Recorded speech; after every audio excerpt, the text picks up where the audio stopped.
Assalamualaikum warahmatullahi wabarakatuh. Halo semuanya, jumpa kembali dengan saya, Kang Restu. Apa kabar kalian semua? Semoga kalian selalu sehat, baik, dan tentunya dimudahkan segala urusannya oleh Tuhan Yang Maha Esa. Amin amin ya rabbal alamin. Oke, seperti biasa kali ini saya akan menceritakan sebuah kisah horor, melanjutkan cerita yang kemarin. Dan bagi kalian yang baru bergabung di channel kami, jangan lupa klik tombol subscribe-nya. Klik juga lonceng notifikasinya serta like video ini, agar kalian semua tidak ketinggalan cerita-cerita menarik dan terbaru, tentunya dari channel kami. Oke, terima kasih.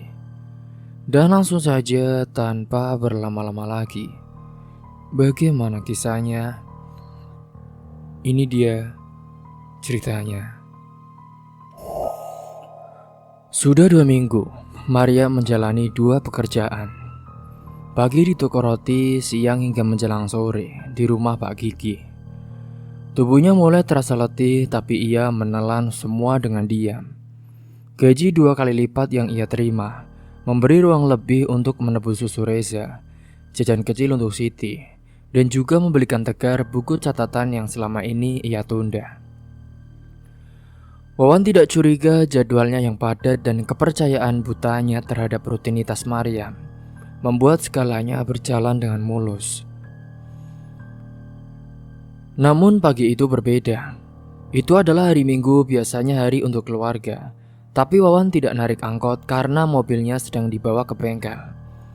Awalnya Maryam berharap hujan deras mengguyur kampung, biar ia bisa berdalih untuk tetap di rumah. Pura-pura tidak enak badan, tapi pada hari ini matahari bersinar terang. Dan pesan dari Pak Gigi sudah masuk sejak subuh. Maryam, kamu datang seperti biasa ya. Hari ini ada tamu penting dari Jakarta. Saya ingin ibu mendampingi saya di ruang tamu. Sudah saya siapkan pakaian yang pantas, bagus. Pokoknya kamu harus datang ya Maryam. Maryam membaca pesan itu dengan nafas tercekat. Matanya melirik Wawan yang sedang menggoyang-goyangkan kaki di ruang depan sambil memangku Reza. Anak-anak terlihat senang karena ayah mereka jarang sekali punya waktu luang untuk duduk bersama. Siti menyuapi potongan pisang rebus, Tegar membantu mengelap meja, dan Maryam menyaksikan semua itu dengan hati yang tak karuan. Ia takut bukan karena dosa yang ia lakukan, tapi karena rahasia yang bisa pecah sewaktu-waktu. Apa jadinya jika Wawan mendadak mampir ke toko roti, bertanya soal Maryam, dan dia tak menemukannya di sana? Pagi terus berjalan. Setelah menyiapkan sarapan dan membereskan cucian, Maryam mengambil nafas dalam-dalam lalu mendekati Wawan. Mas, aku ke toko sebentar ya. Ada roti sak kemarin yang harus diberesin. Haji Ismail minta aku disuruh bantuin bersih-bersih. Biasanya kan hari libur, jadi bisa lebih leluasa katanya. Wawan mengangguk pelan tanpa menoleh. Yaudah, tapi kamu jangan sore-sore banget ya pulangnya. Iya mas. Maryam tahu waktu adalah senjata yang paling tajam dalam kebohongan. Ia tak ingin mengambil resiko terlalu besar, maka ia pamit berjalan seperti biasa.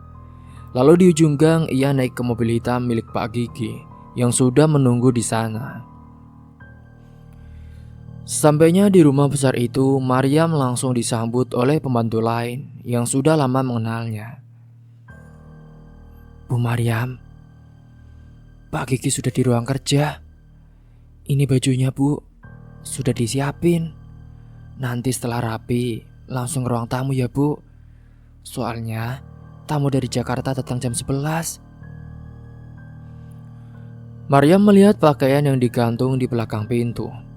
Sebuah gamis biru muda dengan rendah halus dan juga potongan elegan. Wangi dari kainnya tidak seperti baju-baju yang biasa ia kenakan. Ia tak tahu mengapa Pak Gigi begitu memperhatikan detail seperti ini. Tapi ia juga tak punya cukup kekuatan untuk menolak ajakan bosnya. Setelah mengganti pakaian dan merapikan kerudung, Mariam berdiri di depan cermin besar di kamar kecil dekat ruang tamu. Wajahnya tampak lebih besar, matanya diberi sedikit bedak agar tak terlihat lesu. Ia tahu dirinya cantik, tapi ia tak pernah merasa harus memoles diri selama ini. Namun hari ini, semuanya harus berubah. Singkatnya pada jam 11 tepat, tamu dari Jakarta datang. Seorang pria setengah baya mengenakan batik resmi dan jam tangan mahal. Mereka membicarakan urusan properti dan juga pengembangan bisnis. Mariam hanya duduk di sudut, sesekali mencatat atau menyajikan teh dan juga kudapan. Tapi ia tahu, keberadaannya lebih dari sekedar pelengkap. Pak Gigi beberapa kali menyapanya dengan lirikan hangat, memperkenalkan dirinya sebagai orang kepercayaan di rumah. Pak Gigi, Bapak beruntung ya, punya asisten secerdas dan setenang Ibu Mariam. Jarang-jarang loh asisten rumah tangga itu bisa tenang gini ngadepin tamu besar, ucap tamu itu sambil tersenyum. Mariam hanya menunduk sopan di dalam hatinya. Tak pernah ada rasa bangga, yang ada hanya cemas dan juga perasaan tak enak. Detik demi detik yang ia hitung sejak meninggalkan rumah pagi terus berdentang seperti waktu bom yang bisa meledak kapan saja. Sementara itu di rumah kecil di ujung gang, Wawan menghabiskan waktu di teras. Reza bermain di pangkuannya dengan mobil-mobilan kecil. Siti menggambar di halaman buku dan Tegar tidak seperti biasanya. Kali ini ia hanya memegang HP seperlunya. Ia tahu ayahnya bisa marah jika terlalu sering menunduk layar. Saat menjelang duhur, Wawan berdiri dan menguap lebar. Mak, kalian belum pulang ya? Tegar menjawabnya. Belum ya, katanya ke toko. Ya wis, ayah kesana ah. Kali aja bisa bantu bawa pulang roti, ucapnya sambil melangkah ke dalam untuk mengganti kaos. Tegar menoleh ke adiknya dan berbisik. Aduh, semoga emak cepat pulang lah. Tapi hari ini keberuntungan berpihak pada Mariam. Di gang menuju toko roti, Wawan bertemu dengan dua orang teman sesama supir angkot yang sedang nongkrong di warung kopi depan bengkel. Wan, sini, duduk dulu sini. Ini Randy lagi cerita lucu banget soal preman pasar. Wawan menimbang sejenak. Waduh, aku lagi mau ke toko dulu, mau jemput bini. Udahlah, bentar aja sini. Paling juga dia belum kelar. Ngapain sih? Kok dijemput segala? Wawan akhirnya duduk pada saat itu. Ia ngobrol, ngakak, dan juga dapat rokok gratis. Tak terasa waktu berjalan hingga masuk waktu asar. Dan saat ia akhirnya berdiri dan berkata, waduh bro, udah sore nih, gue pulang duluan lah. Teman-temannya membalas dengan ejekan. Dasar takut bini. Jangan takut Don Wan, ayo. Ianya tertawa dan melambaikan tangan. Tak sempat lagi ke toko. Ia pun langsung pulang dengan langkah santai. Sampainya di rumah, Mariam sudah ada di dapur, mencuci piring sambil sekali bersenandung kecil. Mariam menahan nafas saat mendengar pintu dibuka. Ia sudah berganti baju dan menyembunyikan gamis biru di dalam tas yang dikunci dengan rapat. Ia bahkan sempat mampir ke toko roti 15 menit sebelum pulang untuk mengambil 2 potong roti sisa dan menyuap sedikit cerita bohong bahwa ia memang baru kelar bersih-bersih di sana. Mas, tadi ada roti sisa dari toko. Ini aku bawa buat anak-anak. Wawan tersenyum lelah saat itu. Iya, tadi ya. Lagi banyak cerita lucu di warung. Jadi aku lupa waktu. Iya mas, gak apa-apa. Maria membalas senyum itu dengan anggukan. Tapi di dalam dadanya jantungnya belum mau tenang. Ia tahu, hari ini ia selamat tapi esok dan esok lagi. Ia belum tahu sampai kapan semuanya bisa tetap diam. Apalagi malam itu Pak Gigi kembali mengirim pesan. Yam, saya senang sekali loh. Kamu bisa bantu hari ini. Jujur, kehadiranmu menenangkanku. Kamu cantik sekali. Seksi lagi. Saya harap suatu saat kamu bisa bekerja penuh di sini. Bukan hanya setengah hari saja. Bahkan malam-malam juga. Jika kamu sedia, saya ingin lebih dari sekedar hubungan pekerjaan, Yam. Maria membaca pesan itu di kamar mandi. Ia gemetar, tidak menjawab. Ia tahu ini sudah melewati batas. Tapi di sisi lain ia juga tahu hidupnya tak pernah semulus gamis biru yang ia kenakan tadi siang. Dan saat ia kembali ke kasur, memeluk Reza yang hangat dan melihat Wawan tidur pulas dengan denguran pelan, Maria memejamkan mata sambil berdoa. Ya Tuhan, lindungi keluargaku dari pilihan yang terlalu rumit untuk keputusan sendiri. Setelah malam itu, ia pun tertidur. Kini singkatnya, pada hari itu toko roti milik Haji Ismail sedang ramai luar biasa. Hari ini pasar di kampung sebelah membuat banyak warga yang mampir membeli roti setelah berbelanja kebutuhan pokok. Sejak pagi Maryam sudah sibuk melayani pelanggan yang datang silih berganti. Lalu membasahi pelipisnya, tangan sibuk membungkus roti, mencatat pesanan dan menyapa pembeli dengan senyum yang tetap ia paksa, meski tubuh terasa letih. Jam dinding di toko menunjukkan pukul 11 lebih sedikit.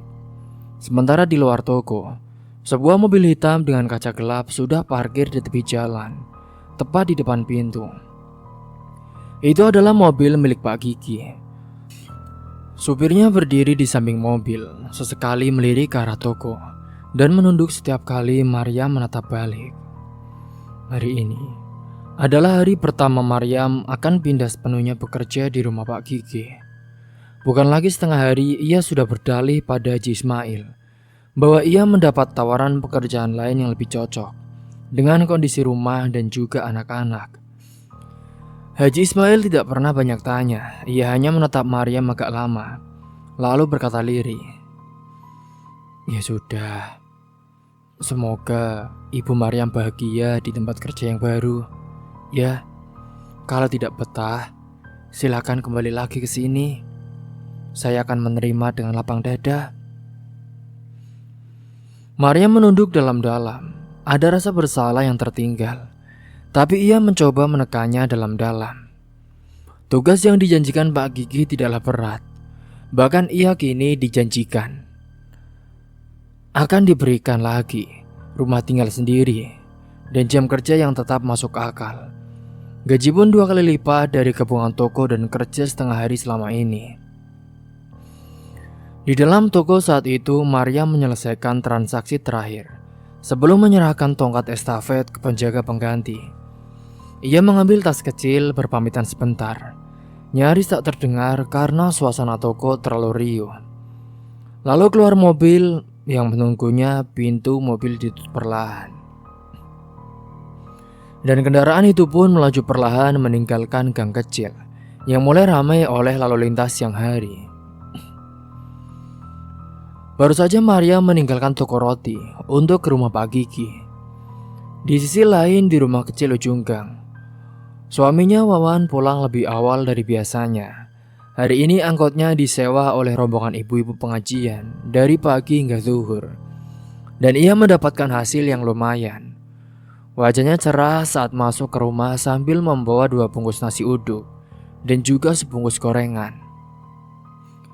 Tapi kegembiraannya langsung runtuh ketika melihat Reza terbaring di tikar ruang makan. Tubuhnya panas dan wajahnya pucat.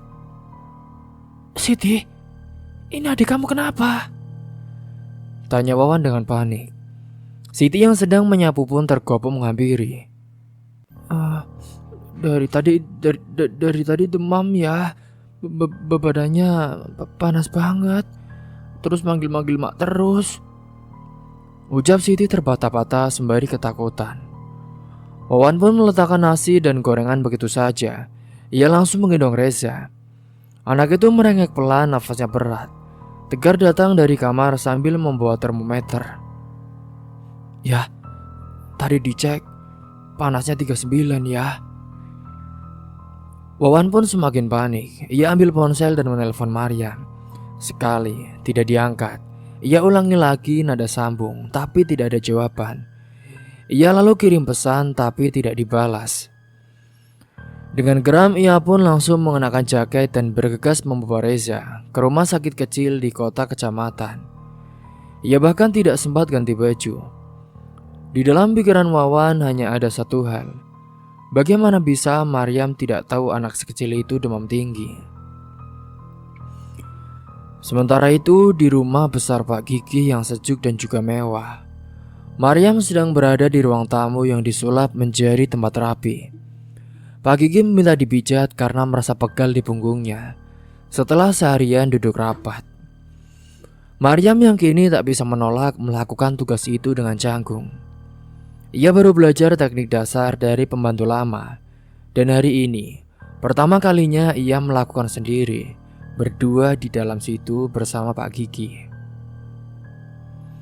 Pak Gigi terbaring di sofa panjang mengenakan kemeja tipis dan sarung. Maryam duduk di kursi kecil di belakangnya, memijat pelan bahu dan punggungnya. Suasana ruangan senyap, hanya suara AC dan detik jam dinding yang terdengar. Ponsel Maryam bergetar berkali-kali dari dalam tas kecilnya di pojok ruangan. Tapi ia tak berani menyentuhnya. Pak Gigi sudah mengatakan dengan nada serius, "Kalau sedang bekerja di sini, jangan diganggu. Saya ingin fokus. Kalau ada masalah di luar, urus nanti. Itu adalah peraturan jika kerja dengan saya." Maria menunduk dan hanya menjawab pelan, "Iya Pak, baik." Setelah hampir 2 jam, pekerjaan itu pun akhirnya selesai. Maryam baru diperbolehkan beristirahat, makan siang di dapur, dan mengganti baju. Saat ia duduk untuk membuka ponsel, deretan panggilan tak terjawab langsung memenuhi layar. Semuanya dari Wawan. Ada pesan juga. "Yam, Reza sakit. Panasnya tinggi sekali loh. Ini aku bawa ke rumah sakit. Kamu di mana sih? Kenapa gak angkat telepon?" Maryam langsung pucat saat itu. Tangannya gemetar saat membalas pesan itu. Tak lama pada saat itu, ia pun meminta izin pada pembantu rumah untuk segera pulang lebih cepat karena anaknya yang paling bungsu sakit. Untungnya kali ini diperbolehkan, tapi dengan catatan ia harus kembali besok pagi lebih awal. Di sepanjang perjalanan pulang, Maryam diliputi rasa bersalah yang membakar. Ia tak tahu harus bilang apa, harus mulai dari mana. Bahkan kini ia mempertanyakan keputusan terbesarnya minggu lalu, meninggalkan toko roti demi pekerjaan yang lebih bergaji, tapi menuntut harga mahal, yaitu kepercayaan suami dan waktu bersama anak. Saat ia sampai di rumah sakit, Wawan pun duduk di kursi tunggu dengan wajah penuh amarah. Di pangkuannya Reza terlelap dengan infus menempel di tangan mungilnya. Maria mendekat dengan langkah pelan. "Mas." Wawan menatap tajam dengan dingin. "Kau dari mana sih?" ucapnya. Maria mencoba menjawab, tapi suaranya tertahan. "Teleponku berkali-kali gak kamu angkat. Ini anakmu panas, muntah, sampai aku sendiri yang bawa ke rumah sakit. Untung saja hari ini aku pulang lebih awal. Jika tidak, bisa mati dia." "Kamu tuh gimana sih jadi ibu, Yam? Aku tuh sopir, bukan ibu dari anak ini. Harusnya kamu yang kerja dekat dengan anak, lebih bisa perhatian. Air mata Maryam jatuh seketika. Ia tak bisa membalas. Di hadapannya ia tak hanya melihat seorang suami yang marah, tapi juga ayah yang merasa dilukai oleh istri yang ia percayai sepenuh hati. Maafin aku, Mas. Maafin aku. Aku kerja, Mas. Aku gak bisa angkat. Karena apa? Karena kerja sampai lupa anak sendiri.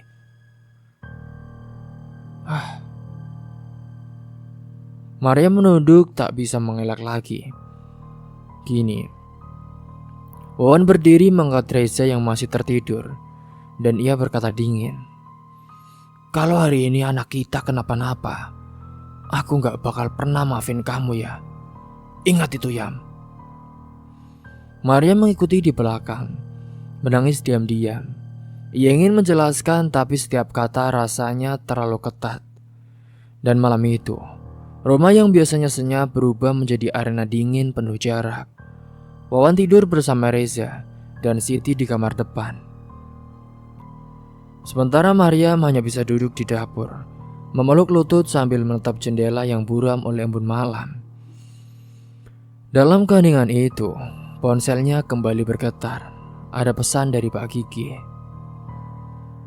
"Maryam, besok kamu datang tepat waktu ya. Ini ada urusan pribadi. Aku ingin kamu bantuin. Nanti kita juga akan rapat dengan kolega baru.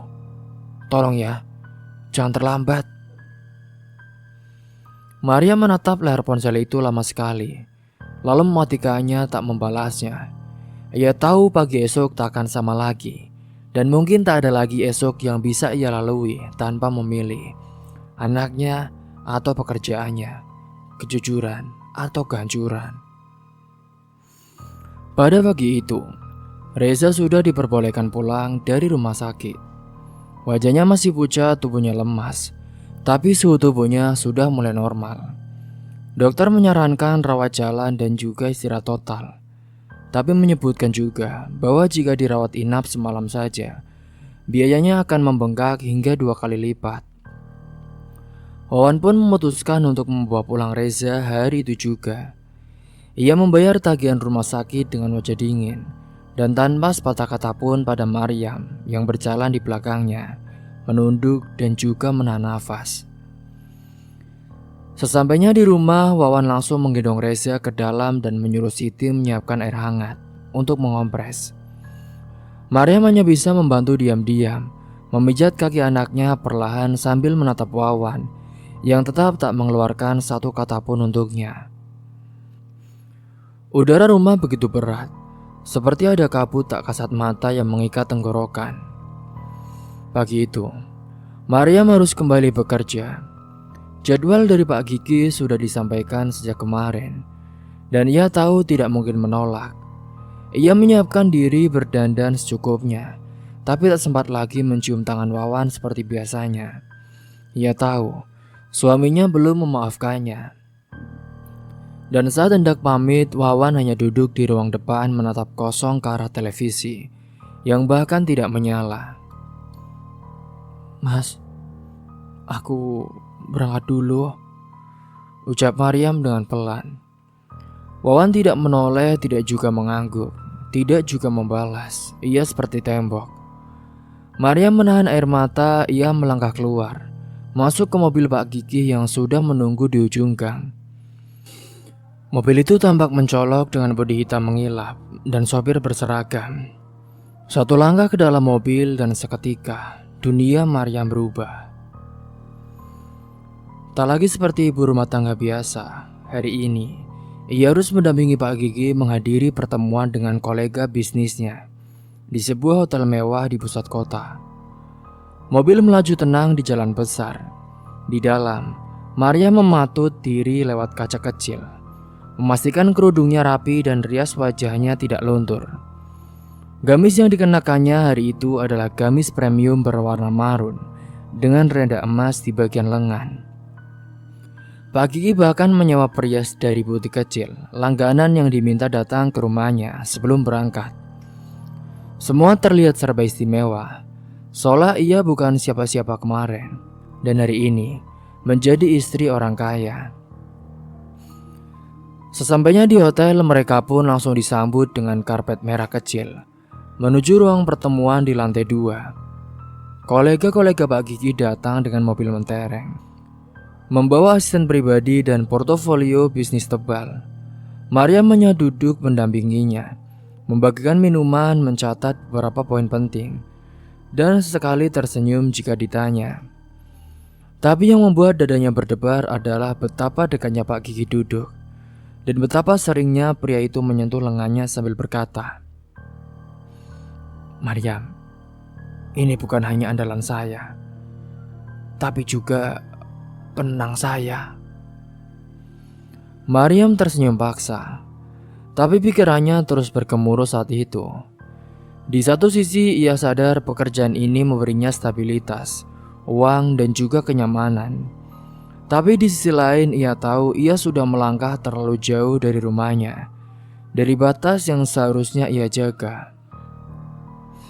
Acara selesai menjelang sore. Mereka meninggalkan hotel dengan mobil yang sama.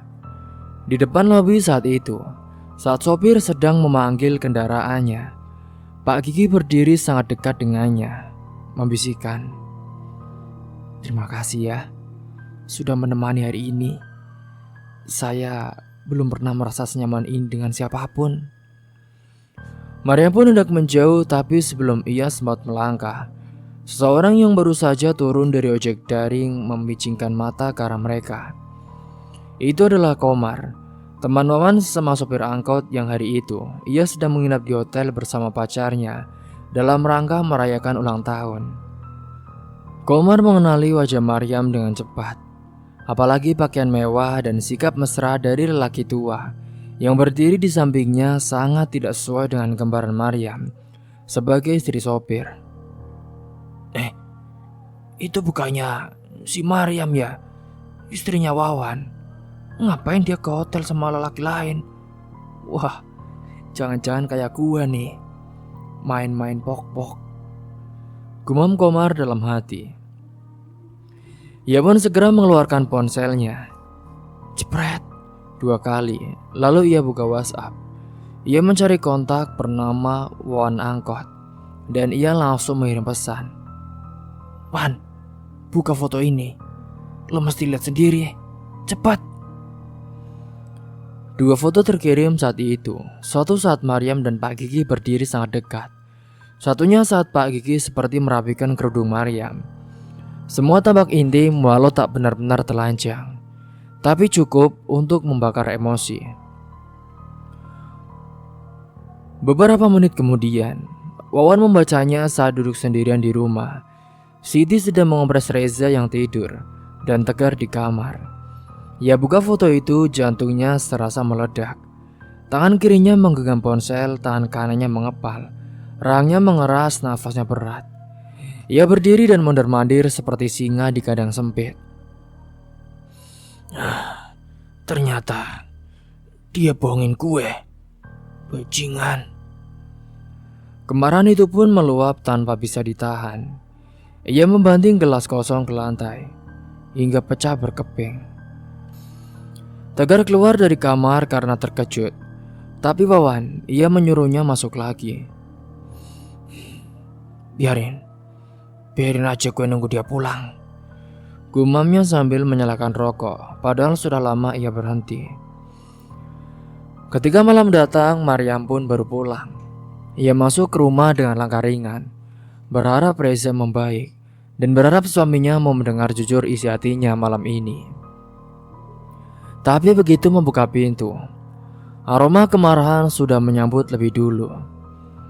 Wawan pun duduk di kursi kayu ruang tamu. Di atas meja ada 2 lembar cetakan foto dari printer warung sebelah. Maryam kaget melihat itu.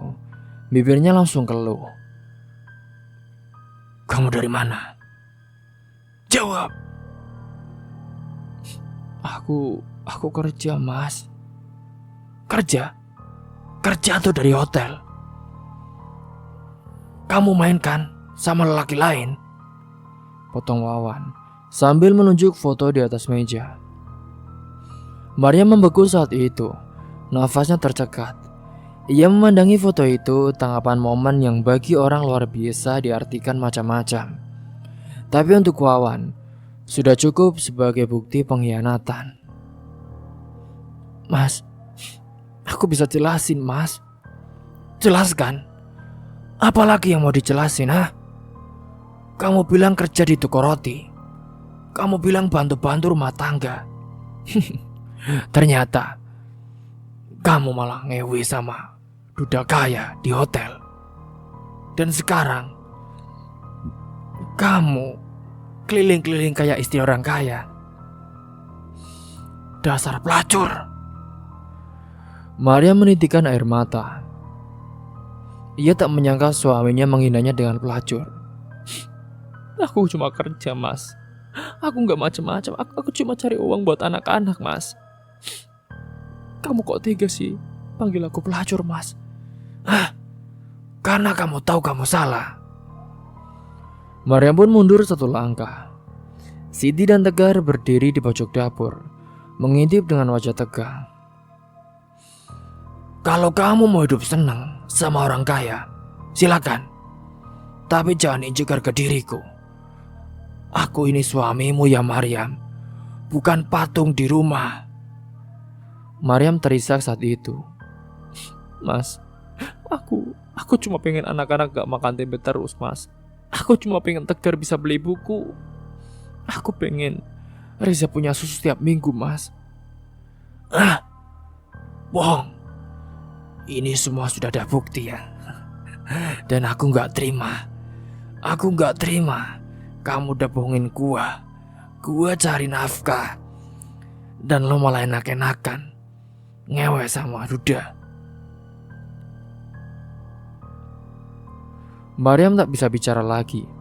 Hanya air mata yang mengalir. Dan malam itu, untuk pertama kalinya Wawan keluar rumah, meninggalkan anak-anak dan istrinya yang hancur di balik pintu rumah yang tak pernah lagi terasa seperti rumah.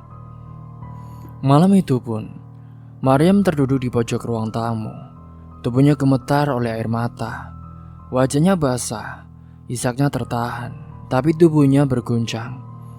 Hatinya perih tak terjelaskan antara marah pada keadaan, hancur oleh tuduhan dan bingung harus menjelaskan kebenaran pada siapa. Ia hanya ingin memberi hidup yang layak bagi anak-anak, tapi dunia seolah menghukumnya karena pilihan yang tidak sempurna. Siti yang baru berusia 10 tahun menghampiri ibunya sambil membawa selimut kecil. Ia peluk Maryam dari samping, diam-diam ikut menangis. Mak, jangan nangis, Mak. Nanti Reza bangun. Tegar pun menyusul duduk bersila di depan ibunya. Wajah anak laki-laki itu sudah mulai berubah seperti remaja. Tapi malam ini, matanya merah dan masih menyimpan luka. Mak gak salah, Mak. Aku tahu Mak kerja karena kami. Aku yang salah karena dulu suka ngelawan, Mak.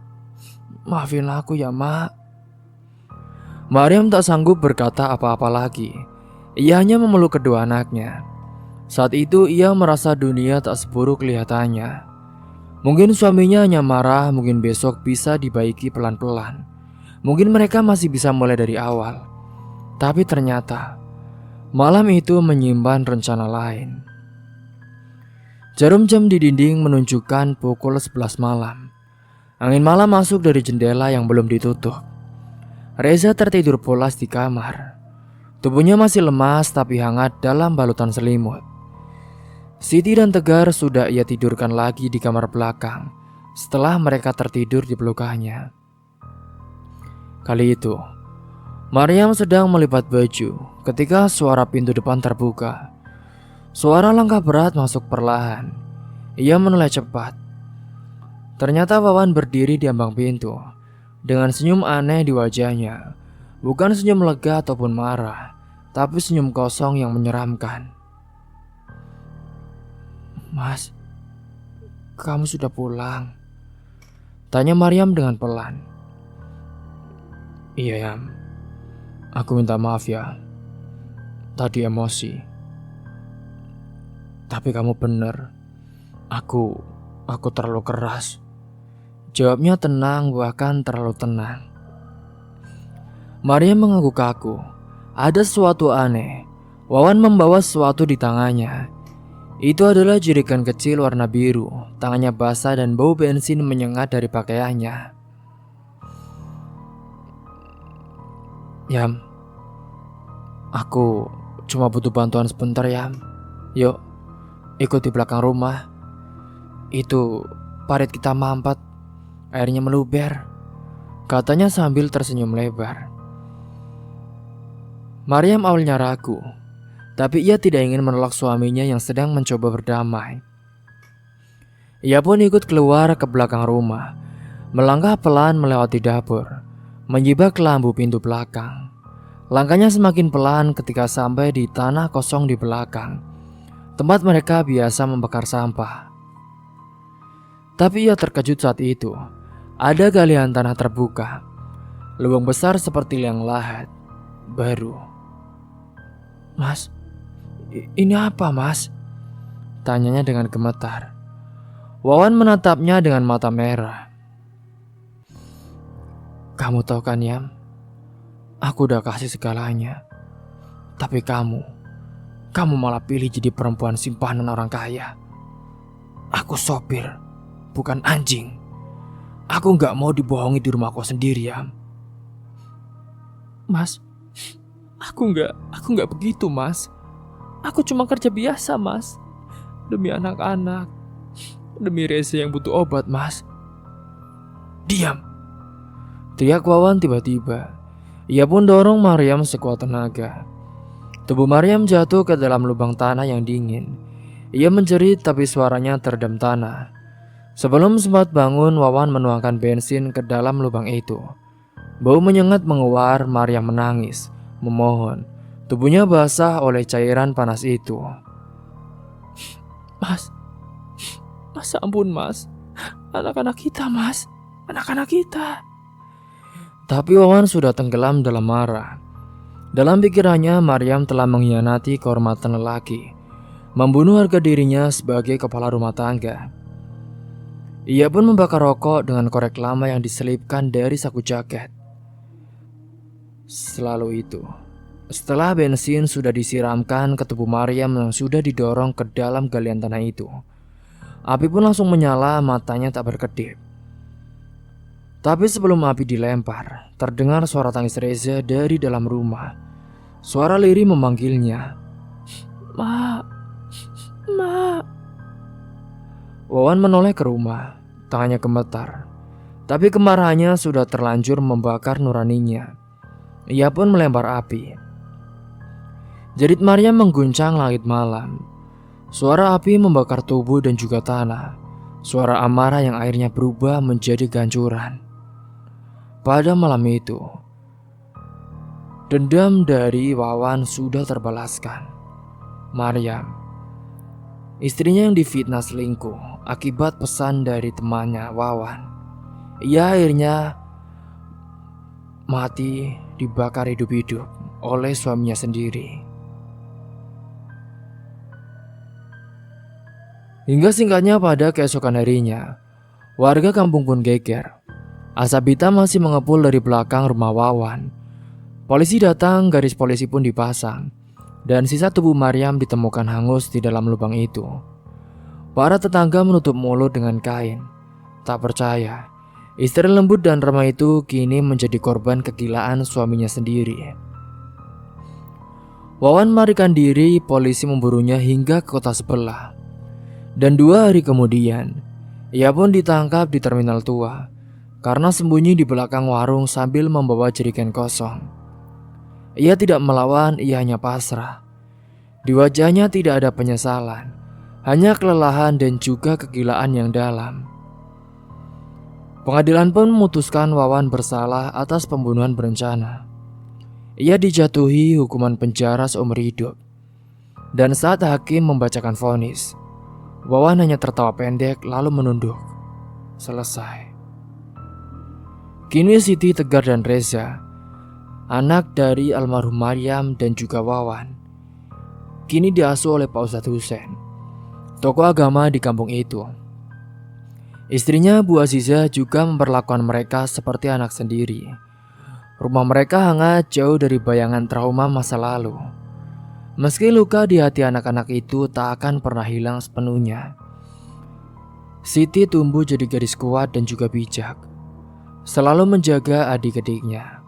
Tegar lebih pendiam, tapi sering terlihat menulis di buku catatan kecil, katanya untuk mengenang ibunya.